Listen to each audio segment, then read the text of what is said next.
말씀의 제목은 왕과 제사장입니다. 우리 이기훈 집사님 찬미를 참 잘하시네요. 은혜로운 찬미 감사합니다. 오늘 왕과 제사장입니다. 오늘 본문의 말씀이 우리 요한계시록에 있는 말씀인데요.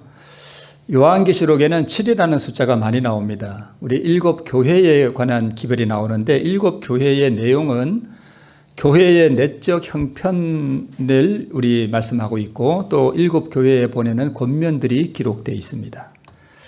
그 다음에 7인이 나오는데요. 7인은 교회들의 외적 경험, 기독교적인 사건들, 주로 박해, 이런 것들이 7인에 기록되어 있습니다. 그 다음에 7 나팔은 교회를 탄압하는, 즉 7인에 나와 있는 교회를 대적하는 세력들에 대한 하나님의 심판을 기록한 것이 7 나팔의 내용입니다. 그 다음에 마지막 7 재앙은 짐승의 표를 강요하고 또 하는 그러한 바벨론에 대한 범세계적인 심판인데 이 심판들은 전 지구적은 아닙니다. 그러나 광범위한 세상에 하나님께서 내리는 그러한 심판이 바로 7 재앙입니다. 자, 그 중에서도 우리 7 교회에 보내는 기별과 7인 그 사이에 요한계시록 4장과 5장이 기록되어 있는데 요한계시록 4장과 5장의 내용이 뭐냐 하면 예수님께서 승천하신 이후에 왕과 대제사장으로의 취임식 장면이에요. 그게 요한계시록 4장과 5장의 내용입니다. 우리 대통령이 되어도 대통령의 자리에 취임하는 행사가 있잖아요. 예수님께서 십자가에서 부활하시고 승천하신 이후에 하늘의 보좌에 오르셔서 왕으로서 또 대제사장으로서 취임식하는 내용이 요한계시록 4장과 5장의 내용입니다. 누군가가 그림을 이렇게 그렸는데요. 스랍 천사들이 있고 그 다음에 24장로들이 보좌 주위에 둘러서 있는 장면인데 참 실제적인 하늘의 장면에 비하면 참 조잡스러운 그러한 그림이긴 하지만 요한계시록 4장과 5장을 이렇게 그림으로 묘사했습니다. 그 중에서도 특별히 요한계시록 5장은 이제 어린 양이 등장하시는데 이 어린 양이 7인으로 봉한 두루마리 책을 취하시고 이제 그것을 떼실 준비를 하는 그러한 내용이 5장에 기록되어 있습니다. 이것을 우리가 마가의 다락방에서 있었던 제자들이 기도하는 장면이라고 이해를 하시고 이제 이게 오순절 성령이 내렸잖아요. 다락방에서 기도할 때 120명의 제자들에게 이렇게 다락방에서 120명의 여명의 제자들이 한 마음으로 연합하여 기도를 하면서 성령을 구하는 그때에 동시에 하늘에서는 요한계시록 4장과 5장의 사건이 진행되고 있었습니다. 이해가 되시죠? 그러니까 땅에서는 제자들이 마가의 다락방에서 연합하여 기도하고 있을 때 하늘에서는 우리 그리스도이신 어린 양께서 왕과 또 대제사장으로 취임하는 그 취임식이 거행되고 있었습니다. 그래서 우리 사도행적 38쪽에 보면 하늘문으로 들어가신 그리스도는 천사들의 경배를 받으시며 보좌에 오르셨다. 이 예식이, 그러니까 예식이 진행된 거죠. 이게 4장과 5장이에요.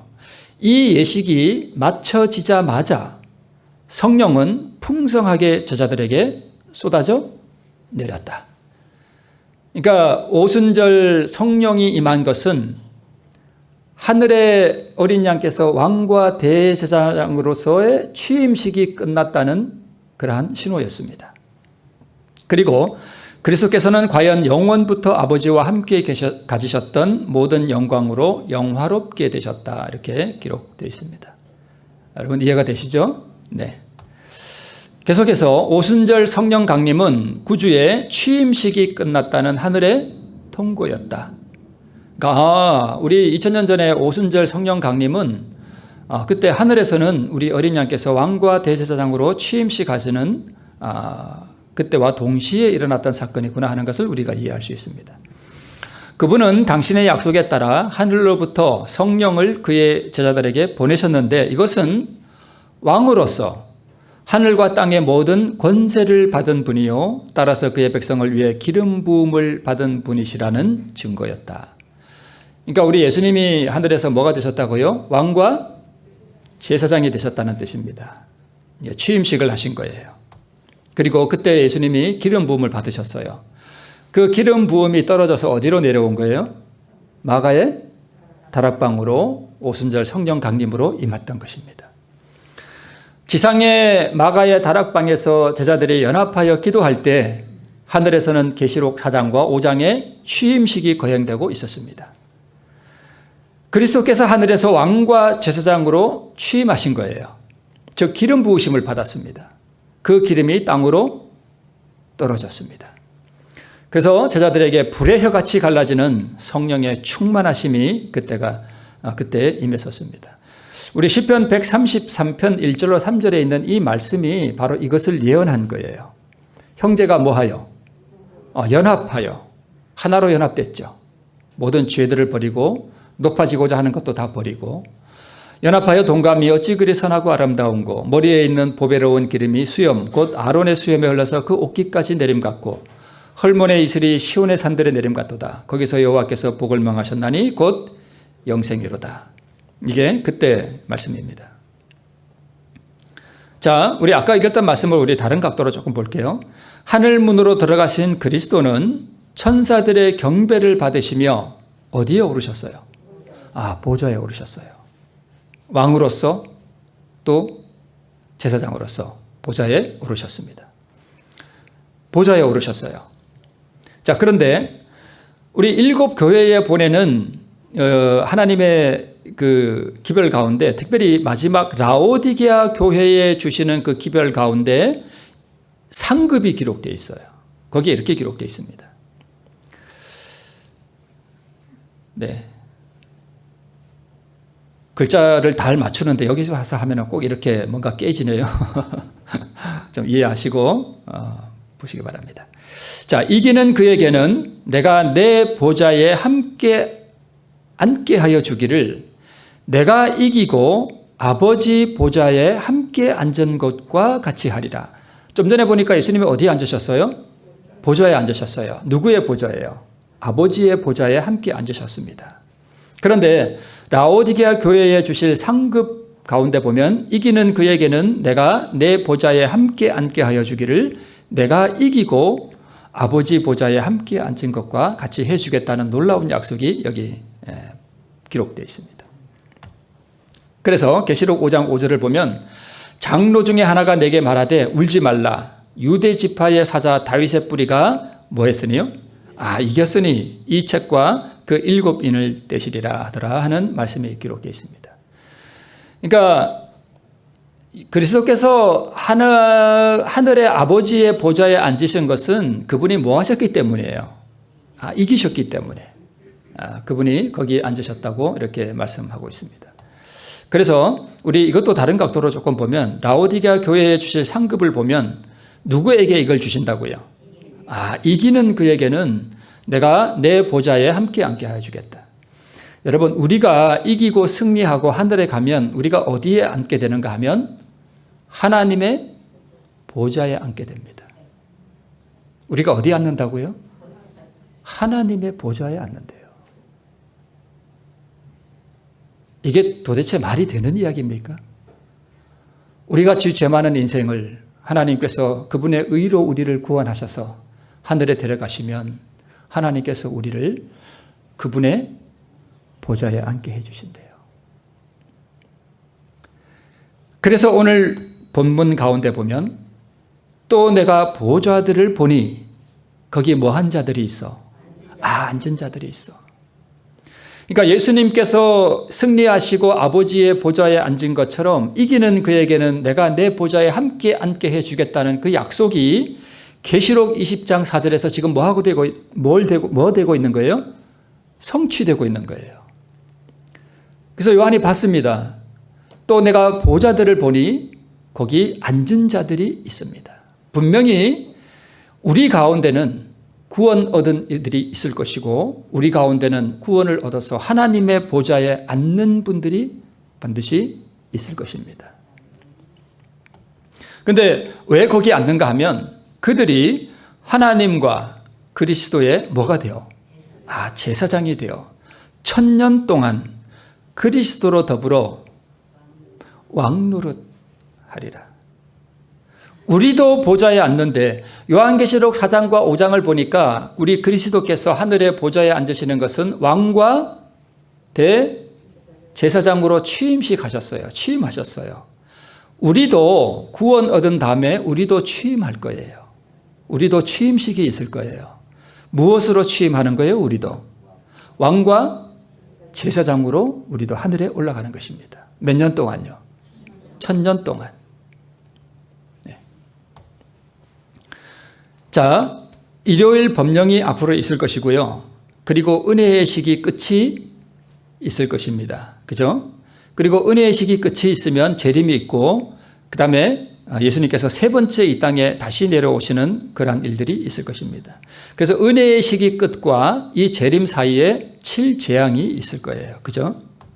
그 다음에 예수님의 재림으로부터 세 번째 이 땅에 오시길 때까지는 몇 년의 기간이 흐르는가 하면 1000년의 기간이 흐릅니다. 이것을 우리가 천년기라 그럽니다. 이 천년기 동안 구원받은 사람들이 하나님과 어린 양의 뭐가 되고요? 제사장이 되고 왕노릇 한다는 뜻입니다. 이 천년기 동안 사단은 이 땅에 갇혀요. 무적행이 됩니다. 갇히고 더 이상 미혹할 사람이 없는 이 지구에 마귀와 악한 천사들이 1000년 동안 갇히게 되고, 의인들은 하늘에 가서 1000년 동안 하나님과 어린 양의 제사장이 되어서 무슨 노릇하고요? 왕노릇하는 그러한 일들이 있게 됩니다. 그래서 우리 각시대 대쟁투를 보면 이곳이, 즉 황폐화된 이 땅이 사단과 악한 천사들이 1000년간 거할 곳이다. 1000년간 사단은 그 황폐된 땅에서 방황하며 그가 하나님의 율법을 거스려 반역한 결과를 바라본다. 그 기간에 당하는 사단의 고통은 참으로 크다. 그는 자기가 자행한 모든 죄악 때문에 고통을 받아야 하고 그가 범하도록 유혹한 죄에 대하여 형벌을 받아야 하는 무서운 장래를 내다보면서 두려워 떤다. 몇 년 동안요? 1000년 동안. 그 고통이 얼마나 크겠습니까? 그런데 이때에 저 그림을 보면 마귀 옆에 뭐가 있어요? 무슨 뼈들이 있죠. 죽은 악인들의 뼈 같습니다. 아마 저 그림을 그린 사람이 그렇게 의도적으로 그린 것 같습니다. 여러분, 저렇게 뼈로 남고 싶습니까? 하늘에 가서 왕과 제사장이 되고 싶습니까? 사단이 이렇게 1000년 동안 그가 형벌을 받아야 할 무서운 장래를 내다보면서 두려워 떨고 있을 때 구원받은 의인들은 하늘에서 하나님의 보좌에 앉아서 왕과 제사장으로 다스리게 됩니다. 그렇다면 왕과 제사장이 된다는 게 무슨 뜻일까요? 왕노릇 한다는 것은 무슨 뜻이고 하나님과 및 어린 양의 제사장이 된다는 것은 무슨 뜻일까요? 무엇을 하는 걸까요? 자, 왕노릇 하는 게 뭘까요? 압살롬이 자기 아버지를 반역하기 전에 그가 이렇게 그의 행위를 이렇게 기록하고 있습니다. 압살롬이 일찍이 일어나 성문길 곁에 서서 어떤 사람이든지 송사가 있어 왕에게 재판을 청하러 올 때에 하는 이러한 말씀이 기록되어 있습니다. 자, 여기 보니까 사람들이 서로 송사가 있어서 재판을 할 일이 있으면 그 옛날에는 누구한테 왔다고요? 왕에게 왔습니다.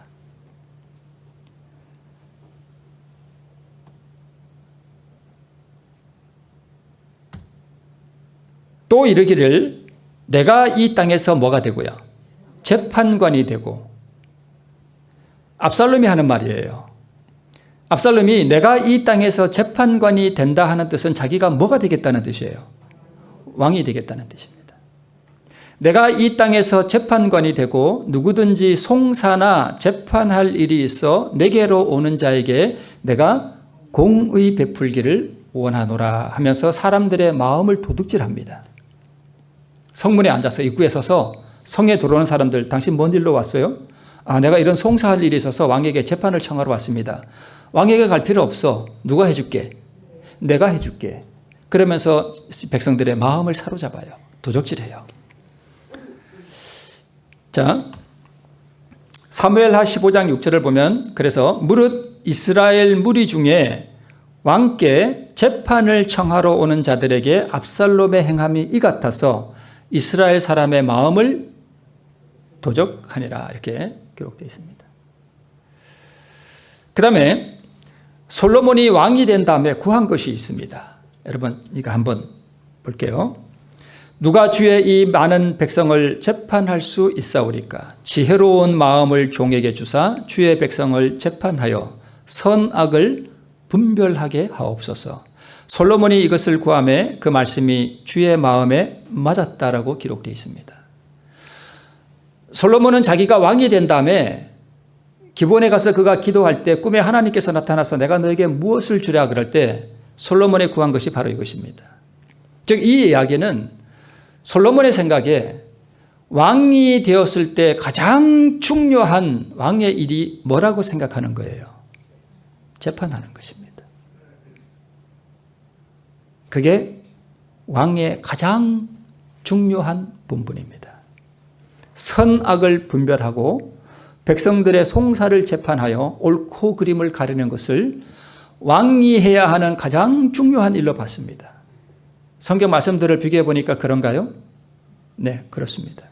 그래서 왕 노릇 한다는 것은 무슨 뜻인가 하면 계시록 20장 4절에 나와 있는 바와 같이 또 내가 보좌들을 보니 거기 앉은 자들이 있어 무슨 권세를 받았어요? 심판하는 권세를 받았습니다. 즉 그들이 왕이 된다는 뜻은 재판하는 권세를 받았다는 뜻입니다. 그게 왕이 된다는 의미입니다. 여러분 이해하시겠죠? 하늘에 가서 1000년 동안 구원받은 의인들이 왕이 된다, 왕노릇 한다는 그 의미가 에헴 하고 무슨 이렇게 앉아서 여봐라 이리 오너라 그게 아니라 재판하는 권세를 받는다는 뜻입니다. 그게 왕노릇 한다는 의미예요. 그러면 제사장이 된다는 건 무슨 뜻일까요? 이것은 상식적으로 이해가 되죠. 여기 보니까 제사장이 하는 일이 뭡니까? 백성들이 죄를 짓고 오면 그 백성의 죄의 문제를 다루고 그 죄의 용서를 받도록 그 모든 성소에서의 사역을 하는 것을 누가 해요? 제사장이 합니다. 그래서 제사장은 하나님 앞에서 죄의 문제를 처리하고 담당하는 역할을 하는 사람을 제사장이라고 합니다. 왕은요, 말씀드렸듯이 심판하는 권세를 표상하는 것이 바로 왕노릇한다는 뜻입니다. 자, 그러면 구원받은 의인들이 1000년 동안 하늘에서 하나님과 어린 양의 제사장이 되어서 왕노릇한다는 그 의미는 재림 후에까지도 해결되지 못하고 남아있는 죄의 문제를 다룬다는 뜻이에요. 그 죄를 따라서 심판하는 권세를 받는다는 뜻입니다. 이것이 하나님과 어린 양의 제사장이 되어서 왕노릇한다는 의미입니다. 여러분, 재림 후에까지도 처리되지 못한 죄가 남아있나요? 남아있습니다. 누가요? 누구의 죄가 남아있습니까? 악인들의 죄가 남아있습니다. 그들의 죄는 아직 처리함을 받지 못했습니다. 그러니까 1000년 동안 의인들이 하늘에서 하나님의 보좌에 앉아서 왕이 되고 제사장이 된다는 뜻은 하나님과 함께 어린 양과 함께 이 의인들이 아직 해결되지 못한 악인들의 죄의 문제를 처리한다는 뜻입니다.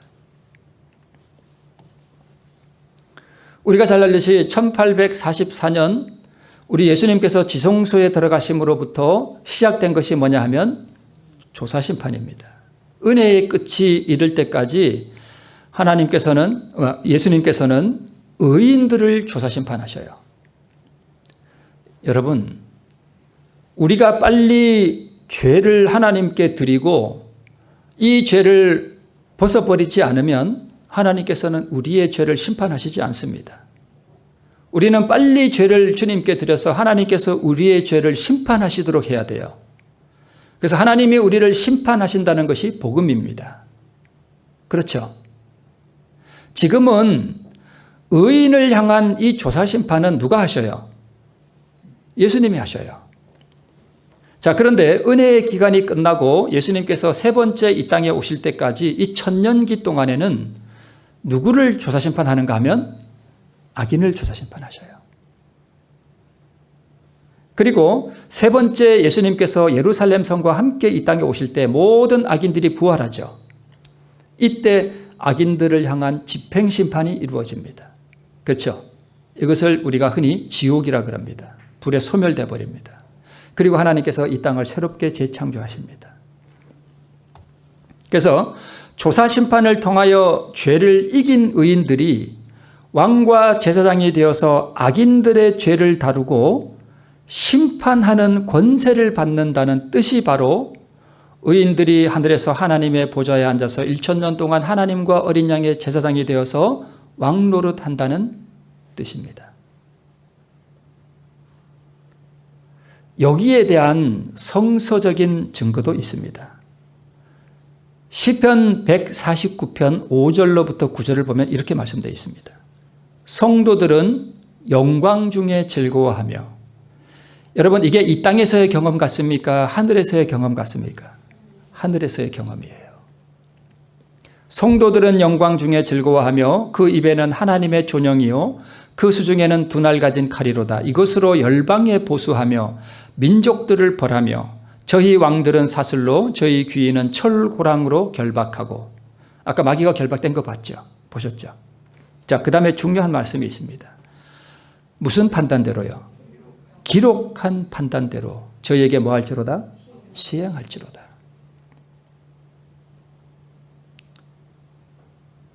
악인들을 향한 조사 심판을요, 누가 한다고요? 의인들이 합니다. 오늘 우리가 하는 모든 말, 우리가 마음속에 품은 죄악들, 음란함들, 시기와 투기함들, 하늘에 정확하게 아무리 사소한 것이라도 다 기록됩니다. 참 두려운 일입니다. 그 기록한 판단대로 의인들이 악인들을 뭐 한다고요? 심판합니다. 시편 149편이 그것을 말씀하고 있어요.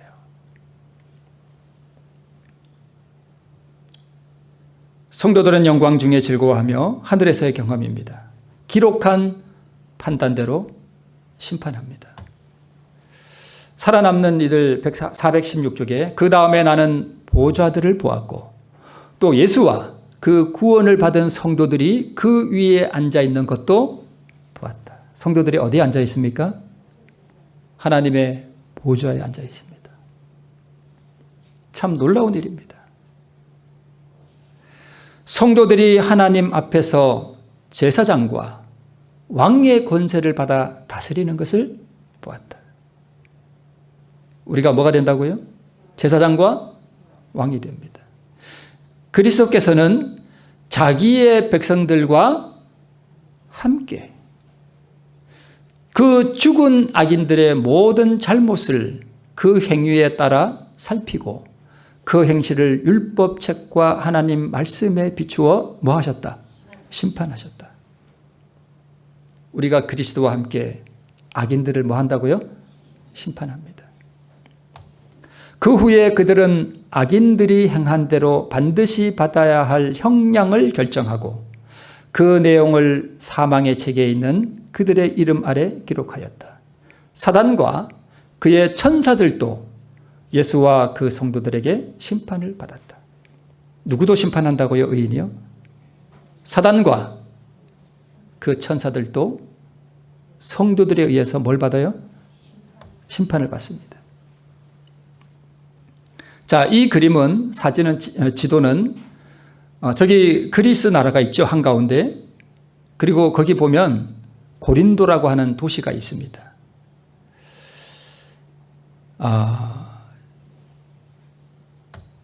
그리고 이 그림을 보면 빨간 점이 어디냐면 저기 빨간 점이 있는 그 이렇게 툭 튀어나온 그 부분을 소아시아 지방이라 그래요. 지금은 저기가 터키예요. 터키. 저기 7교회가 다 있었어요. 지금의 터키에. 저기 빨간 점이 있는 저기가 에베소 교회가 저기 있었습니다. 저기 에베소라는 도시예요. 아까 말씀드린 고린도는 여기 있어요. 아테네 바로 옆에 그리스. 그죠? 고린도 교회가 여기 있었어요. 지금의 그리스라는 나라에 있습니다. 고린도. 그 다음에 그 위에 이즈미르 하는 데가 있죠. 이즈미르. 저기가 서머나예요. 7교회에 보내는 편지에 보면 에베소 교회의 사자에게 편지하기를, 그 다음에 두 번째 교회가 서머나 교회에게 사자에게 편지하기를. 서머나가 지금은 저기 이즈미르예요. 거기서 조금 더 올라가면은 에베소 서머나 버가모가 저 위에 있고 두아디라가 그 오른쪽에 조금 있고 그 모탱이에 다 7교회가 있었습니다. 이 빨간 점 에베소는, 여기 있는 고린도는 바울이 2차 선교 여행 때 세운 교회가 고린도 교회였습니다. 근데 바울이 3차 선교 여행을 할 때 3년 동안 이 에베소에 머물면서 편지를 하나 써서 고린도 교회에 보냈습니다. 그게 고린도 전서예요. 이해되시죠? 이때가 서기 약 57년경입니다. 그 고린도 교회에 보낸 편지에 이렇게 기록되어 있습니다. 너희 중에 누가 다른 이로 더불어 일이 있는데 구태여 불의한 자들 앞에서 송사하고 성도 앞에서 하지 아니하느냐. 성도가 세상을 판단할 것을 너희가 알지 못하느냐. 세상도 너희에게 판단을 받겠거든 지극히 작은 일 판단하기를 감당치 못하느냐. 우리가 천사를 판단할 것을 너희가 알지 못하느냐. 그러하거든 하물며 세상 일이랴. 그러니까 고린도 교회에 편지를 보낸 이유 중 하나가 그 교회에 성도들끼리 뭐가 있는가 하면 서로 송사하는 일이 있었습니다. 고소하는 거예요. 그래서 사도 바울이 말하기를 우리가 세상을 판단하고 악인들을 심판하고 재판하고 심지어는 천사들도 우리가 재판을 할 우리가 성도들끼리 그거 하나 해결 못해서 서로 뭐 하느냐? 서로 고소하고 그러느냐? 지금 그 얘기하는 것입니다. 형제가 형제로 더불어 송사할 뿐더러 믿지 아니하는 자들 앞에서 하느냐. 심지어는 세상 사람들 앞에서 서로 송사해서 재판을 받고 하는 일들이 있습니다. 지금도 우리 교회에 그런 일이 있나요? 있습니다. 어떤 사람이 화폐를 상대로 고소를 하고 그 세상 법정에 가서 재판을 받게 하고 하는 일들이 있습니다. 참 불행한 일입니다. 너희가 피차 송사함으로 너희 가운데 이미 완연한 허물이 있나니 차라리 불의를 당하는 것이 낫지 아니하며 차라리 속는 것이 낫지 아니하냐. 교우들끼리 송사할 일이 있거든 차라리 뭐 하라는 얘기예요? 불의를 당하라. 차라리 속임을 당하라. 그 얘기입니다. 성도가 악인을 악한 천사를 심판할 것인데 차라리 속임을 당하라. 차라리 불의한 일을 당하라. 믿음으로 승리하라. 믿음으로 지는 자가 되라 하는 그 이야기입니다. 서로 송사하고 고사하고 싸울 일이 있으면 차라리 불의한 일을 당하라는 것입니다. 교우에게 사기를 당했습니까? 우리 재림교인들도 사기 잘 칩니다. 그래서 제가 하는 얘기가 그거예요. 재림 성도들 다 구원받는 거 아닙니다. 불의한 사람들 많습니다. 사기치는 사람 많아요. 저도 사기 아닌 사기, 같은 사기 같지는 않지만, 네. 그래서 여러분 싸울 것 같으면 차라리 뭐 하라? 그냥 당하라. 교우와 소송하고 싸우지 말라는 것입니다. 그를 용서하고 사랑하라는 거예요. 이것이 어떻게 가능합니까? 내가 믿음으로 승리하면 내가 하늘에서 왕과 제사장이 되어서 그를 뭐 할 거예요? 심판할 거예요. 나를 고소하는 이가 있습니까? 나를 세상 법정에 고소하는 이가 있습니까? 내가 불의한 일을 당했습니까? 그냥 당하라는 것입니다. 싸우지 말라는 것입니다. 물론 우리가 보이스피싱을 당해서 내 돈이 빼앗기게 생겼으면 찾아야죠. 그런 걸 얘기하는 건 아니죠. 우리에게 지혜가 필요하죠. 그의 받을 형벌을 그의 이름 곁에 우리가 써놓지 않겠습니까? 내가 승리한다면. 그가 멸망의 형벌을 당한 죄악을 행할 때에 내가 참 성도라면 마땅히 그가 불쌍하지 않겠습니까?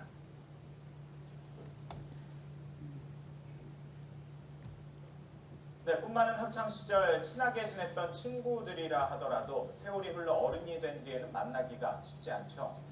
그런데 미국의 한 법정에서 중학교 시절 단짝이던 친구들이 30여 년 만에 극적으로 만났는데 이 한 사람은 판사, 한 사람은 피고인 신분이었습니다. 전준영 기자가 전해드립니다.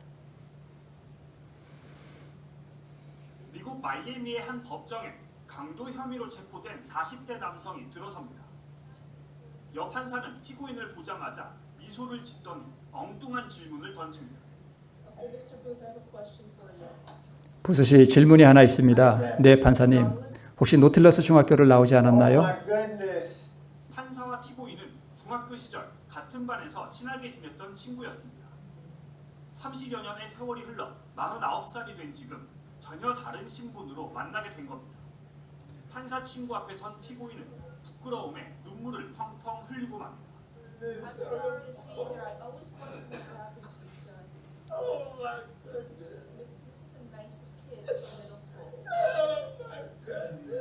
피고인 아서 부스는 강도를 저지른 뒤 차를 몰고 달아나다 경찰에 체포됐습니다.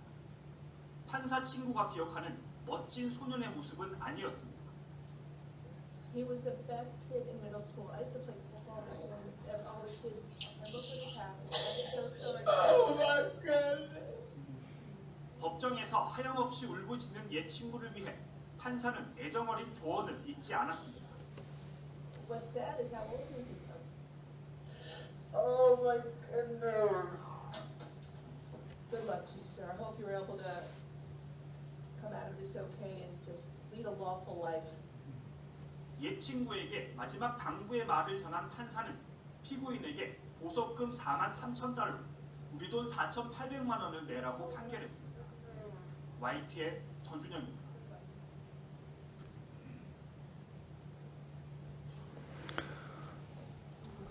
어렸을 적 친한 친구 사이였습니다. 한 친구는 판사가 되었고 한 친구는 범죄자가 되었습니다. 한 친구가 다른 친구에게 그가 받을 형벌의 양을 정해주었습니다. 이런 일이 천년기 동안 벌어집니다. 오늘 내 옆에 있는 아무개가 나를 심판할 수도 있습니다.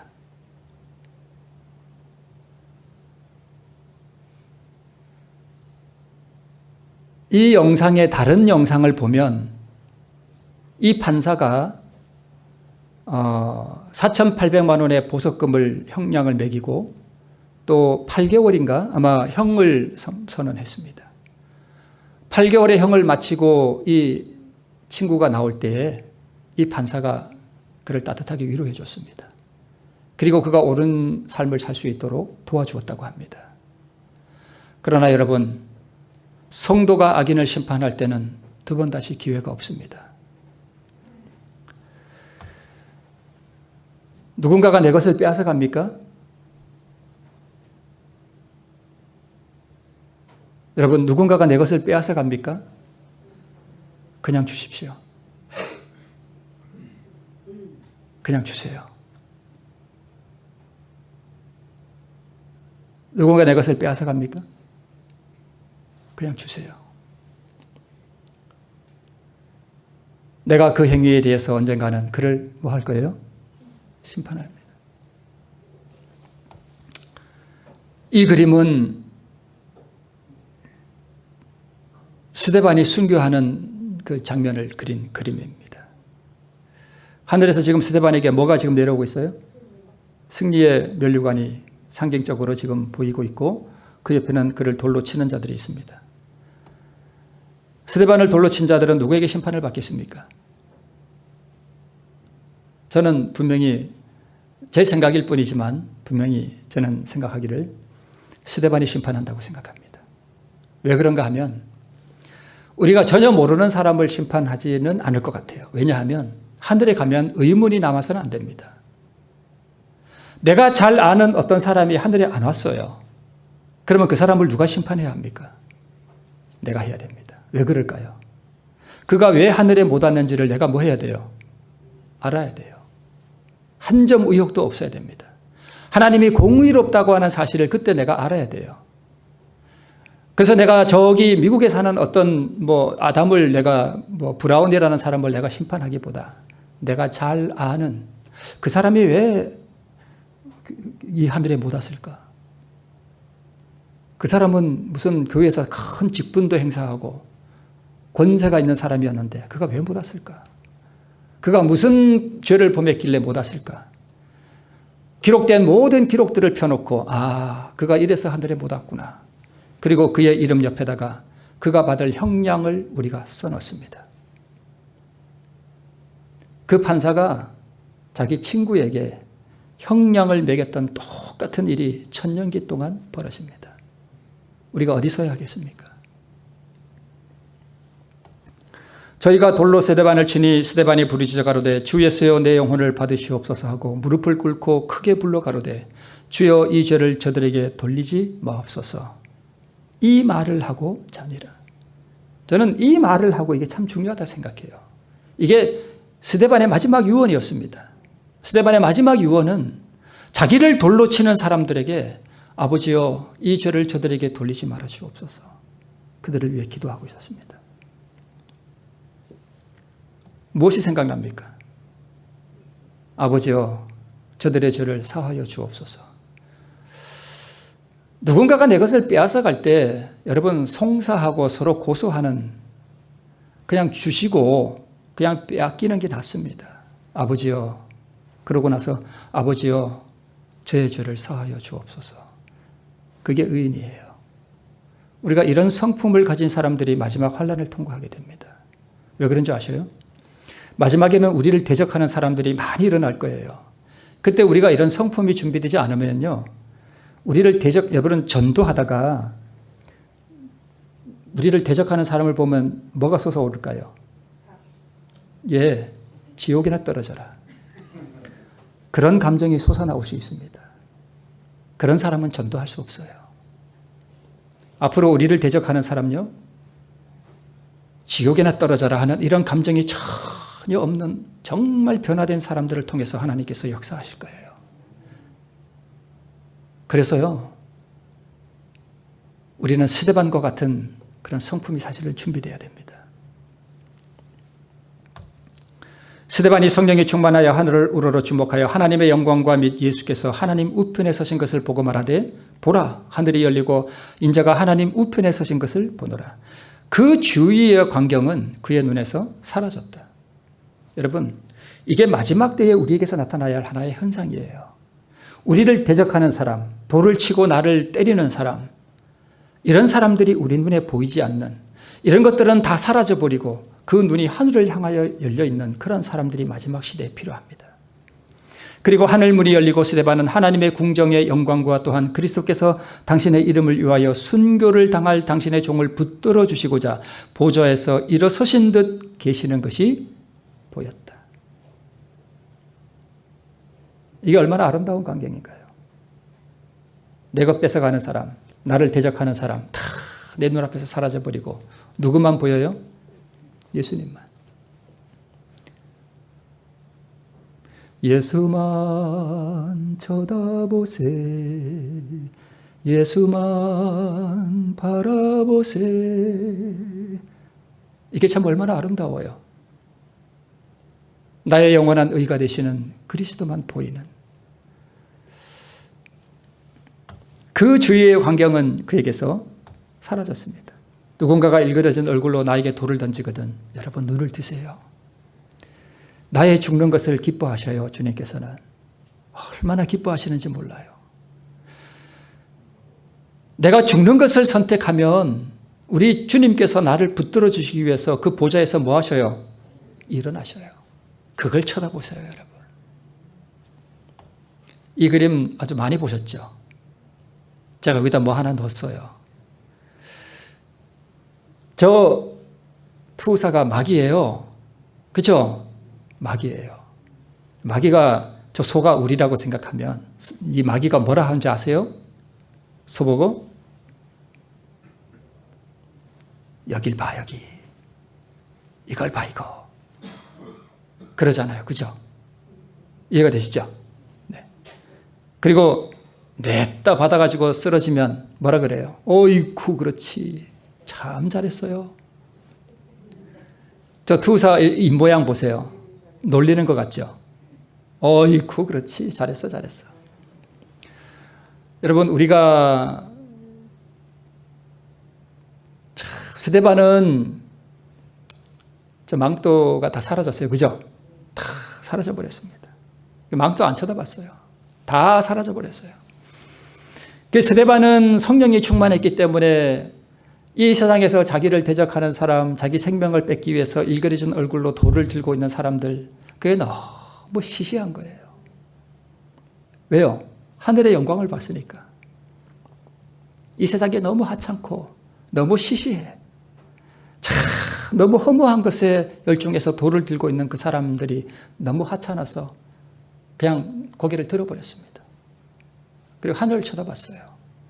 그랬더니 뭐가 열렸어요? 하늘이 열려버렸습니다.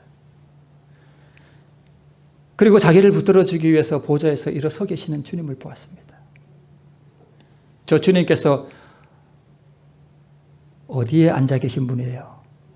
아까 계시록 4장과 5장에서 그분이 어디에 앉으셨다고요? 아버지의 보좌에 앉으셨다고요. 그 보좌에서 주님께서 일어서셨습니다. 그리고 하늘문이 열리고 스데반은 하나님의 궁정의 영광과 또한 그리스도께서 당신의 이름을 위하여 순교를 당할 당신의 종을 붙들어 주시고자 보좌에서 일어서신 듯 계시는 것이 보였다라고 말씀하고 있습니다. 그리고 하늘문이 열리고 스데반은 하나님의 궁정의 영광과 또한 그리스도께서 당신의 이름을 위하여 자아의 죽음을 당할 당신의 종을 붙들어 주시고자 보좌에서 일어서신 듯 서 계시는 것이 보였다. 여러분, 스데반은 말씀의 사람이었습니다. 그는 성경을 정통하고 있었습니다. 창세기부터 지금까지 모든 구약의 역사를 요약해서 정말 감동 있게 말할 수 있는 말씀의 사람이었습니다. 그리고 그는 성령으로 충만한 사람이었습니다. 마지막 시대에 여러분, 우리는 늦은 비 성령을 받아야 됩니다. 그렇죠? 어제 우리 장로님께서도 말씀을 주셨듯이 여러분, 말씀의 사람이 아니면 성령 받기 어렵습니다. 왜 그런 줄 아셔요? 성령은 뭘 따라서 역사해요? 진리의 말씀을 따라 역사합니다. 그래서 말씀에 대한 어떤 그러한 인식과 의식과 말씀에 대한 깊이가 없이 우리가 성령으로 충만해진다는 것은 있을 수가 없습니다. 말씀의 사람이 성령을 받아요. 말씀을 읽고 그 말씀에 굴복하는 사람들이 성령을 받습니다. 그러한 사람들이 바로 대적자들에게 온유한 의의 성품을 소유하게 되는 것입니다. 이 말씀도 기억나시죠? 잠언 16장 32절을 화입부유는 이렇게 주의했습니다. 나쁜 성질을 이기기보다는 뭐 하기가 훨씬 더 쉽다고요? 순교자 노릇하기가 훨씬 더 쉬운 법이다. 스데반이 돌에 맞아 죽는 게 쉬워요? 내가 성질머리 이기는 게 쉬워요? 스데반이 돌에 맞아 죽는 게 훨씬 더 쉬워요. 그러면 내가 오늘 내 성질머리를 굴복시키고 이기면 나는 누구보다 더 위대한 사람이 되는 거예요. 스데반보다 더 위대한 사람이 되는 거예요. 믿습니까? 별로 안 믿으시는 것 같은데. 여러분, 좀 믿음을 가지세요. 좀 믿음을 가지세요. 내가 누구보다 더 위대하다고요? 스데반보다 더 위대한 사람이 된다니까요. 이걸 다른 말로 말하면 순교자가 되는 것보다 자기 나쁜 성질머리 굴복시키는 것이 더 어렵습니다.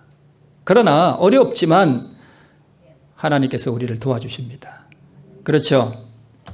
이거는 본문의 오늘 말씀과 좀 관계는 없는 얘기긴 하지만 나의 자매여 요리를 할 줄 모른다면 배우기를 권한다. 요리를 할 줄 아는 것은 지극히 중요하다.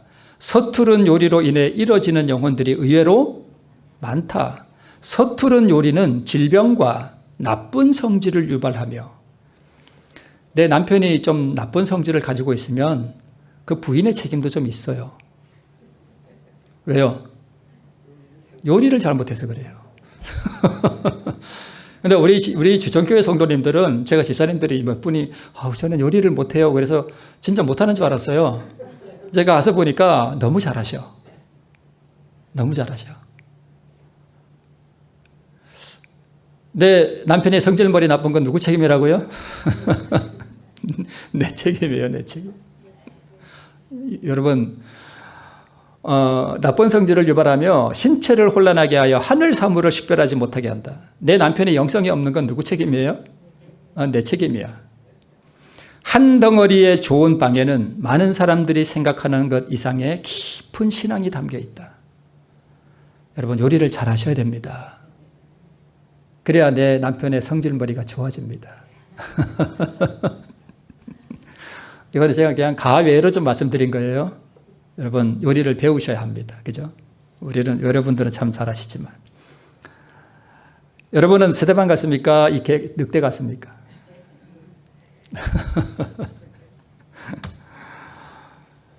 순교자가 되는 것보다 자기 영광을 티끌 속에 버리는 게 여러분 더 어렵다 그럽니다. 다윗에게는 만만을 돌리고 내게는 천천만 돌리니 그에 더 얻을 것이 나라밖에 무엇이냐. 여러분, 누가 나에게 돌을 던지거든 그냥 맞으세요. 그냥 맞아 죽으세요. 아멘. 네, 죽으세요. 그러면 내가 천년기 동안 누구를 심판해요? 그 사람을 심판할 거예요. 죽으면서 그를 위해서 진심으로 여러분 기도하십시오. 아버지여, 저들을 불쌍히 여기옵소서. 이것이 의입니다. 이 의는 그리스도의 의로서 선물로서 주어지는 것입니다. 이 의를 받았으면 날마다 그리스도의 피에 자기 두루마리를 마시기를 바랍니다. 내가 그를 심판하고 형벌의 양을 정할 텐데 그가 불쌍하지 않습니까? 그를 치근히 여기시기 바랍니다.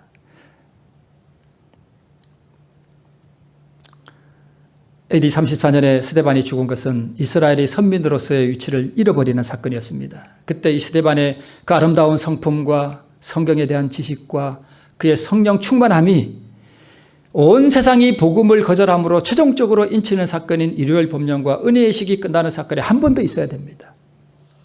우리가 그런 일을 당할 거예요. 그때 우리가 그런 성품이 준비되어 있습니까? 구약 성경의 지식이 충만했고 성령이 충만했고 그는 자기를 온전한 죽음에 내어버릴 수 있는 의의 정신을 가지고 있었습니다. 자기에게 돌을 던지는 사람들에게 복을 빌어줄 만큼 그런 성품을 소유하고 있었습니다. 마찬가지로 우리도 진리의 지식으로 충만하고 성령의 충만함과 함께 죽음과 의의 정신을 가지고 있어야 합니다. 여러분, 죄를 이긴 의인들이 왕과 제사장이 되어 악인들의 죄를 다루고 심판하는 권세를 받게 됩니다. 오늘 제가 기도할 때도 말씀드렸듯이 여러분, 심판하는 영과 소멸하는 영을 구하시기 바랍니다. 성령의 인도하심에 자신을 굴복시키기 바랍니다. 이는 주께서 그 심판하는 영과 소멸하는 영으로 시온의 딸들의 더러움을 씻으시며 예루살렘의 피를 그 중에서 청결케 하실 때가 됩니다. 저는 요즘 이것이 저의 기도 제목입니다. 하나님, 심판하는 영을 내게 부어주시옵소서. 하나님, 소멸하는 영으로 내게 부어주시옵소서. 내 모든 죄를 주님 씻어주시기를 기도드립니다. 소멸하는 영으로 내 모든 죄악들을 태워주시기를 기도드립니다. 아버지여, 내 영광이 주님 앞에서 소멸되기를 원합니다. 나는 아무것도 아니게 하옵시고 하나님의 의를 내게 주시옵소서. 저는 늘 이 기도를 하고 있습니다. 하나님께서 오늘 심판하는 영과 소멸하는 영으로 우리 모두에게 충만하게 임해 주시기를 기도드립니다. 심판하는 영과 소멸하는 영이 내 자아의 더러움을 씻고 내 생각과 내 감정과 내 욕망을 이기고 짐승과 그의 우상을 이기게 하심으로 왕과 제사장의 자리로 나아가시는 우리 모두가 되기를 바라면서 말씀을 마칩니다.